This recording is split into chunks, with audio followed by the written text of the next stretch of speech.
Manipur thokliba irang asi Bihar da natragna UP da thokpo Oiramlabadi center na Tuminna laisinba Leiramloi haina MP Bimol na phongdokre. Prime Minister Narendra Modi na lusingba center gi laingak asina Manipur thokliba wathok asi losinanaba thawa yauna amadi puksel sengna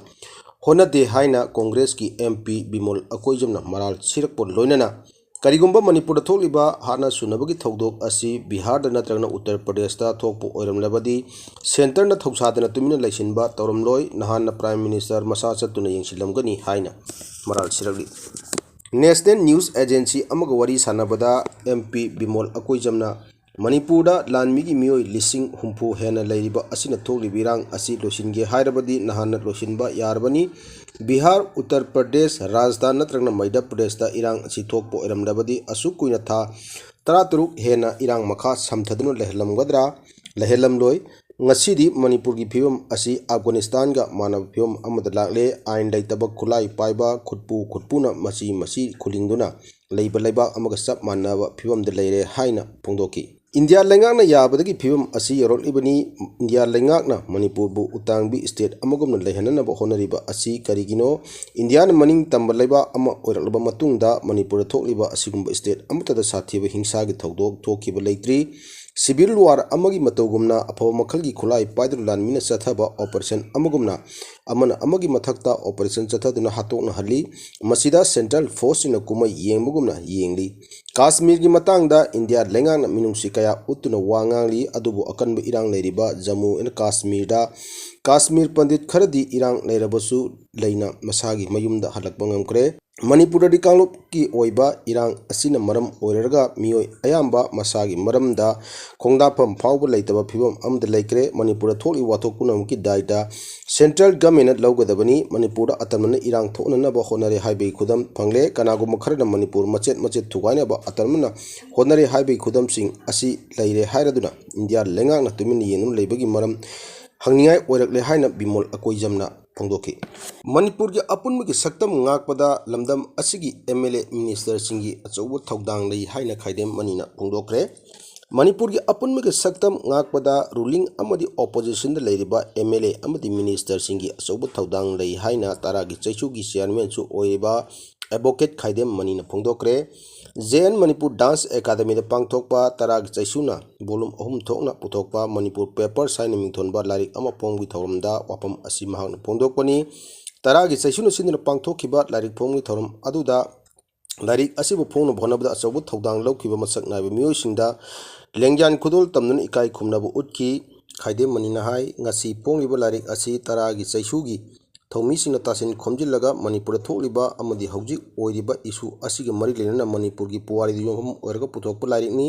larik asida Manipur gi miyamna maru oina document samadagi sanni gi mathakta yauri direct asi mahairoi hawriba naha sing amadi kanaguma Manipur gi maramda research tawningba singna sauna mateng pangba ngamnagani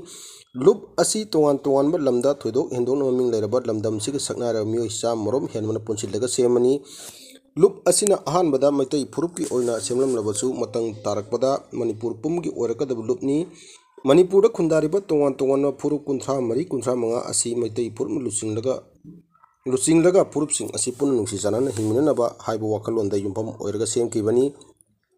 Lup asida tongan ma field da leiriba intellectual kayana kok chungsinaraga miyam amadi civil society organization chingda makogi wakalon phongdok pugaloina discussion da makogi oibo phom ching thamba khaktani Manipur gi hauji oriba tangdu laita da phem asi matau karamna hanagi phem da porokatagi haibagi matang da lup asina kupna khanari kuki narco terrorist na chatharakliba ka henma thong ching asida government of India amadi Manipur lengang Tuminna yenum leipam thokte haina mahakna phongdoki